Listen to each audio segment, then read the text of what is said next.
এখন গরিবের বউ অর্থাৎ সবার ভাবি যে যেমনে পারছে ঠিক তেমনি কেউ কিছু বলার নাই।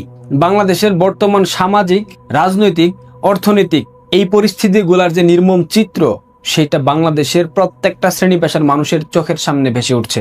দেশের প্রত্যেকটা স্তরে যে নৈরাজ্য, অনিশ্চয়তা এবং প্রশাসনিক স্থবিরতা তৈরি হয়েছে সেটা সাধারণ মানুষের জীবনযাত্রাকে একটা চরম দুর্ভোগের মুখে ঠেলে দিয়েছে। দ্রব্যমূল্যের ঊর্ধ্বগতি, খাদ্য সংকট, চাল, ডাল, তেল, পেঁয়াজ সহ মৌলিক পণ্যের দাম সাধারণ মানুষের ক্রয় ক্ষমতার বাইরে চলে গেছে।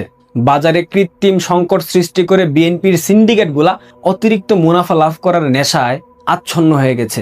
মূল্যস্ফীতির দাপটে নিম্ন এবং নিম্ন মধ্যবিত্ত পরিবারগুলোর ক্রয় ক্ষমতা শূন্যের কোঠায়। ফলস্বরূপ খাবারের তালিকা থেকে প্রোটিন বাদ দিয়ে অনেকে দিনে একবেলা খাচ্ছে, অনেকে একবেলা আধ পেটা খেয়ে জীবন ধারণ করতে বাধ্য হচ্ছে।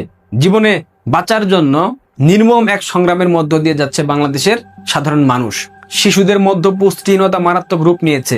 লোকলজ্জার ভয়ে মধ্যবিত্ত পরিবারগুলা কারো কাছে সাহায্য চাইতে না পেরে নীরবে তাদের সঞ্চয় ভেঙে ঋণগ্রস্ত হয়ে চরম মানসিক অশান্তিতে দিন কাটাচ্ছে। বিদেশি বিনিয়োগের হার শূন্য।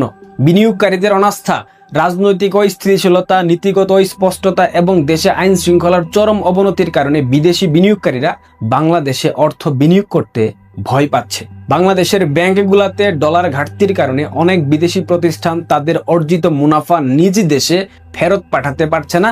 এই জটিলতার কারণে নতুন কোনো আন্তর্জাতিক কোম্পানি বাংলাদেশে আসছে না। আমলাতান্ত্রিক জটিলতা এবং বন্দরগুলোতে ধীরগতি এবং জলদস্যুর আক্রমণের কারণে বিদেশি মূলধন বাংলাদেশ ছেড়ে ভিয়েতনাম, ভারত, ইন্দোনেশিয়ার মতো স্থিতিশীল দেশে চলে যাচ্ছে। ব্যাংক থেকে বাংলাদেশের বর্তমান সরকার অতিরিক্ত ঋণ নিচ্ছে প্রতিদিন। কর এবং রাজস্ব আদায় আশঙ্কাজনকভাবে কমে যাওয়ার কারণে দৈনন্দিন প্রশাসনিক খরচ এবং বিভিন্ন প্রকল্প চালাতে সরাসরি দেশীয় ব্যাংকগুলো থেকে সরকার রেকর্ড পরিমাণ প্রাত্যহিক ঋণ নিচ্ছে। ব্যাংকের টাকা সরকার একাই নিয়ে নেওয়ায় সাধারণ উদ্যোক্তারা নতুন করে ব্যবসা প্রতিষ্ঠান শুরু করতে পারছে না এবং কি যারা ব্যবসা পরিচালনা করত তারা সেটা প্রসার করতে পারছে না, কারণ ব্যাংক থেকে তারা ঋণ পাচ্ছে না। সেক্ষেত্রে এই অবস্থায় বাংলাদেশের বেসরকারি খাত পুরোপুরি ধ্বংসের দিকে চলে গেছে। কেন্দ্রীয় ব্যাংক থেকে ঋণ নেওয়ার ফলে বাজারে টাকার সরবরাহ বেড়ে গিয়ে মূল্যস্ফীতি কয়েক গুণ বৃদ্ধি পেয়েছে, যার কারণে নিত্য পণ্যের দাম বৃদ্ধি পাচ্ছে এবং আরো বৃদ্ধি পাবে। গার্মেন্টস শিল্প ধ্বংসের মুখে। নিরাপত্তা শঙ্কা, অস্থিরতা এবং সঠিক সময়ে পণ্য পৌঁছানোর যে আশঙ্কা, সেই জায়গা থেকে আন্তর্জাতিক বড় বড় প্রতিষ্ঠানগুলো বাংলাদেশ থেকে তাদের অর্ডার ক্যান্সেল করে ভিয়েতনাম, ভারত এবং শ্রীলঙ্কায় সরিয়ে নিচ্ছে। গ্যাস এবং বিদ্যুতের দাম বৃদ্ধি পাওয়ায় উৎপাদন খরচ 20 থেকে 25% বেড়ে গিয়েছে। অন্যদিকে বিশ্ববাজারের মন্দার কারণে বায়াররা পণ্যের দাম আগের থেকে কম দিচ্ছে, তাই অর্ডার পেলেও বাংলাদেশের গার্মেন্টস মালিকরা সেগুলা গ্রহণ করতে পারছে না, কারণ তাদের পক্ষে উৎপাদন করা সম্ভব না। বেতন ভাতা সংক্রান্ত জটিলতা এবং ঘন ঘন শ্রমিক অসন্তোষের ফলে অনেক ছোট এবং মাঝারি গার্মেন্টস কারখানা চিরতরে বন্ধ হয়ে গেছে, যেটা ব্যাকওয়ার্ড লিঙ্কেজ শিল্পগুলোকে ধ্বংসের মুখে ঠেলে দিয়েছে। জ্বালানি এবং বিদ্যুৎ সংকট। আমদানিকৃত এলএনজি এবং জ্বালানি তেলের সংকটের কারণে শিল্প কারখানাগুলোতে নিরবচ্ছিন্ন বিদ্যুৎ এবং গ্যাস সরবরাহ দেওয়া সম্ভব হচ্ছে না। জেনারেটর দিয়ে উৎপাদন চালাতে গিয়ে উৎপাদন খরচ বহুগুণ বৃদ্ধি পাচ্ছে। বিদ্যুৎ উৎপাদন কেন্দ্রগুলোতে বকেয়া বিল পরিশোধ করতে না পারায় সরকার এবং বিদ্যুৎ বিভাগের উপর ঋণের পাহাড় জমে গেছে। উগ্রবাদ এবং মৌলবাদের উত্থান, আইন শৃঙ্খলার সংকট, নিরাপত্তা বাহিনীর মানসিক শক্তি, বিশেষ করে পুলিশ এবং তাদের কার্যকারিতা পুরোপুরি পুনরুদ্ধার না হওয়াতে দেশের বিভিন্ন স্থানে মব কালচার অব্যাহত আছে। গণপিটুনির মতো ঘটনা প্রতিনিয়ত ঘটেই যাচ্ছে, থামার কোনো নাম নাই। উগ্রবাদী এবং চরমপন্থী গোষ্ঠীগুলো প্রকাশ্যে তাদের তৎপরতা বৃদ্ধি করে দিয়েছে, যার কারণে সাংস্কৃতিক অনুষ্ঠান, মাজার এবং সংখ্যালঘুদের নিরাপত্তা বিঘ্নিত হচ্ছে, যেটা দেশের আন্তর্জাতিক ভাবমূর্তিকে বিশ্ব দরবারে ডুবিয়ে দিয়েছে। এটাকে নিরসনের জন্য কোনো প্রকার ব্যবস্থা নেওয়া হচ্ছে না। বিচার বহির্ভূত হত্যা এবং মানবাধিকার লঙ্ঘন এবং ভয়ের সংস্কৃতি। বিগত 2 বছরে রাষ্ট্রীয় আইন প্রয়োগকারী সংস্থা এবং বিএনপি জামাতের নেতাকর্মীরা প্রত্যক্ষভাবে একাধিক বিচার বহির্ভূত হত্যাকাণ্ড ঘটিয়েছে। উদাহরণ গোপালগঞ্জের গণহত্যা, যার কারণে সমাজে একটা বিশাল ভীতি এবং অনিশ্চয়তার পরিবেশ সৃষ্টি হয়েছে, যেটা কোনোদিনও বিনিয়োগের জন্য সুন্দর পরিবেশ বয়ে আনবে না। বিচার বহির্ভূত হত্যাকাণ্ডের কারণে জাতিসংঘ সহ আন্তর্জাতিক মানবাধিকার সংস্থাগুলোর কাছে দেশের আইনি ব্যবস্থা এবং মানবাধিকার পরিস্থিতি নিয়ে আন্তর্জাতিক অঙ্গনে তীব্র সমালোচনার সৃষ্টি হয়েছে। ধর্ষণ এবং নারী ও শিশু নির্যাতন। দেশে ধর্ষণ এবং নারী শিশু নির্যাতনের হার আশঙ্কাজনকভাবে বাড়লেও দীর্ঘ বিচার প্রক্রিয়া এবং প্রভাবশালী রাজনৈতিক অপরাধীদের পার পেয়ে যাওয়ার যে সংস্কৃতি বর্তমানে সৃষ্টি হয়েছে, যার কারণে ভুক্তভোগীরা ন্যায় বিচার থেকে বঞ্চিত হচ্ছে। তারেক রহমান নিজেই বলেছিল, রামিসার ধর্ষককে 1 মাসের মধ্যে সর্বোচ্চ শাস্তি নিশ্চিত করা হবে। আজ 3 মাস হয়ে গেছে, এখনো রামিসার ধর্ষকের শাস্তি নিশ্চিত করা যায়নি। মিরপুরের উদাহরণ আপনাদের নিশ্চয় মনে আছে। গণধর্ষণ, শারীরিক নির্যাতন এবং সাইবার হ্যারাসমেন্টের মতো অসংখ্য ঘটনাগুলোর ফলে নারী এবং শিশুদের স্বাভাবিক চলাচল, শিক্ষা এবং কর্মক্ষেত্রে অংশগ্রহণ মারাত্মকভাবে ব্যাহত হচ্ছে। অনেক ক্ষেত্রে স্থানীয় প্রভাব, রাজনৈতিক চাপ এবং ভুক্তভোগীকে সামাজিকভাবে অপদস্থ করার ভয়ে অপরাধগুলো সঠিকভাবে নথিভুক্ত করা যাচ্ছে না। সবশেষে উদাহরণ জামায়াতের সাতক্ষীরা 4 আসনের এমপি, তার যে নারী কেলেঙ্কারির ঘটনা, এখনো সে বহাল তবিয়তে আছে, এখনো সে জাতীয় সংসদের সম্মানিত সদস্য হয়ে চলাচল করছে, তার বিরুদ্ধে কোনো আইনি ব্যবস্থা নেওয়া হয়নি। চাঁদাবাজি এবং অর্থনৈতিক নিপীড়ন, গণপরিবহন, কাঁচা বাজার, নির্মাণ খাত এবং ছোট বড় শিল্প কারখানায় বিএনপির নিয়মিত এবং সংগঠিত চাঁদাবাজির কারণে ব্যবসার উৎপাদন এবং পরিচালনা ব্যয় আশঙ্কাজনকভাবে বৃদ্ধি পেয়েছে। পণ্যবাহী ট্রাকে বিভিন্ন মোড়ে মোড়ে বেআইনি চাঁদা নেওয়ার কারণে সরাসরি এটার প্রভাব গিয়ে পড়ছে সাধারণ ভোক্তাদের উপর, যার কারণে দ্রব্যমূল্যের ঊর্ধ্বগতি আরো বৃদ্ধি পাচ্ছে। ছোট উদ্যোক্তা এবং ফুটপাতের ব্যবসায়ীদের অর্জিত আয়ের বড় অংশই চাঁদা হিসেবে চলে যাওয়ায় তারা নতুন করে পুঁজি বিনিয়োগ বা ব্যবসা টিকিয়ে রাখতে পারছে না।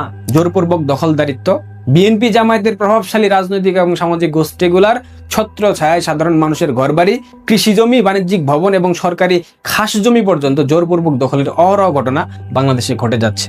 রাজনৈতিক পট পরিবর্তনের পর ক্ষমতার প্রভাব বাড়িয়ে বিভিন্ন ব্যক্তি মালিকানাধীন প্রতিষ্ঠান, মার্কেট এবং বাস টার্মিনালের নিয়ন্ত্রণ বল প্রয়োগের মাধ্যমে ছিনিয়ে নেওয়ার অসংখ্য উদাহরণ বাংলাদেশে ঘটে গেছে 2024 সালের 5 আগস্টের পর থেকে, যেটার নেপথ্যের কারিগর বিএনপি এবং জামায়াত। বিএনপি এবং জামায়াতের দখলদারদের বিরুদ্ধে ভুক্তভোগীরা থানায় কিংবা আদালতে মামলা করলেও ক্ষমতার দাপট এবং অর্থের কারণে প্রায়শই আইনি সুরক্ষা পাচ্ছে না। শিক্ষা ব্যবস্থার চরম বিপর্যয়, দীর্ঘমেয়াদী পরিকল্পনা ছাড়াই হঠাৎ ক্ষমতায় এসে শিক্ষাক্রম এবং মূল্যায়ন পদ্ধতি পরিবর্তনের ফলে শিক্ষার্থী এবং শিক্ষকরা চরম অনিশ্চয়তায় পড়েছেন, যার কারণে গতকাল এইচএসসি পরীক্ষার পাশের হার গড়ে 60% নেমে এসেছে। বিশ্ববিদ্যালয়গুলোতে বিএনপি জামায়াতের রাজনৈতিক প্রভাব, বিশেষ করে শিবির এবং ছাত্রদলের সহিংসতার কারণে আন্তর্জাতিক র্যাঙ্কিংয়ে দেশের বিশ্ববিদ্যালয়গুলো পিছিয়ে পড়ছে। মানসম্পন্ন সরকারি সুযোগের অভাবে শিক্ষা একটি অত্যন্ত ব্যয়বহুল পণ্যে পরিণত করেছে শিক্ষামন্ত্রী মুরগি মিলন, যেটা সাধারণ পরিবারের নাগালের বাইরে চলে গেছে। তার উপর আবার বিএনপির শিক্ষা মন্ত্রণালয় চূড়ান্ত সিদ্ধান্ত নিয়েছে, শিক্ষা প্রতিষ্ঠানের ম্যানেজিং কমিটি শিক্ষক নিয়োগ দেবে, এনটিআরসি শুধুমাত্র শিক্ষক সনদ দেবে। কি চমৎকার, কি চমৎকার, হাস্যকর হাস্যকর। চিকিৎসা খাত, স্বাস্থ্য খাতের যে বেহাল দশা, তাতে করে ঔষধ, প্যাথোলজি পরীক্ষা এবং বেসরকারি হাসপাতালের অনিয়ন্ত্রিত ফির কারণে চিকিৎসা খরচ চালাতে গিয়ে বহু পরিবার দেউলিয়া হয়ে যাচ্ছে।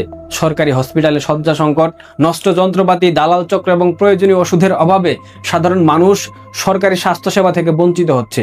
হামের টিকার অভাবে সরকারের হিসাব অনুযায়ী এ পর্যন্ত 1000+ শিশু মৃত্যুবরণ করেছে, তবু হামের টিকা এখন পর্যন্ত সংগ্রহ করা যায়নি। এমনকি এর জন্য যে দায়ী ডক্টর ইউনূস, তাকে গ্রেফতার করা হয়নি, তার বিরুদ্ধে কোনো মামলা পর্যন্ত নেওয়া হয়নি। উল্টো যারা মামলা করতে গিয়েছে তাদের উপর ডিবি রেপ দিয়ে হয়রানি করা হয়েছে। এইটাই বিএনপির সবার আগে বাংলাদেশ নতুন বন্দোবস্ত।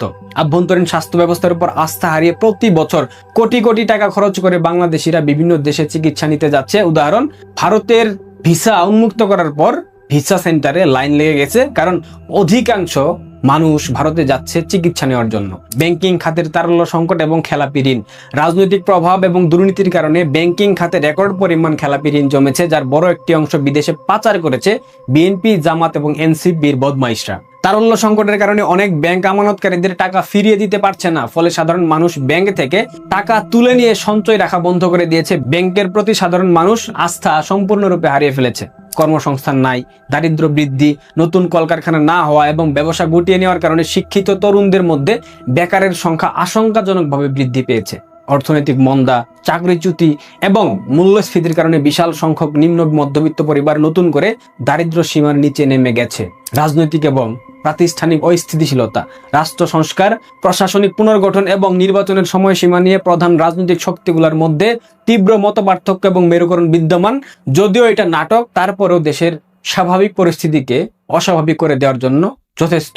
বিচার বিভাগ, নির্বাচন কমিশন এবং আইন শৃঙ্খলা রক্ষা কাঠামোর মতো প্রতিষ্ঠানগুলোকে দলীয়করণ করা হয়েছে, যার কারণে সামগ্রিক চাপ সরকারের উপর চলে আসছে। ভূরাজনৈতিক এবং শরণার্থী চাপ, প্রায় 12 লাখের বেশি রোহিঙ্গা জনগোষ্ঠীর টেকসই প্রত্যাবাসন না হওয়া এবং আন্তর্জাতিক অর্থনৈতিক সাহায্য কমে যাওয়ার কারণে বাংলাদেশের উপর বড় ধরনের অর্থ এবং নিরাপত্তার বোঝা সৃষ্টি হয়েছে। মধ্যপ্রাচ্য সব বিশ্বজুড়ে চলমান যুদ্ধাবস্থা এবং অর্থনৈতিক মন্দার কারণে দেশের রপ্তানি বাণিজ্য এবং প্রবাসী আয় চাপের মুখে রয়েছে।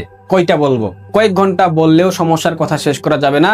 দেশের কিচ্ছু ঠিক নাই, মানুষ দাঁতে দাঁত চেপে বসে আছে।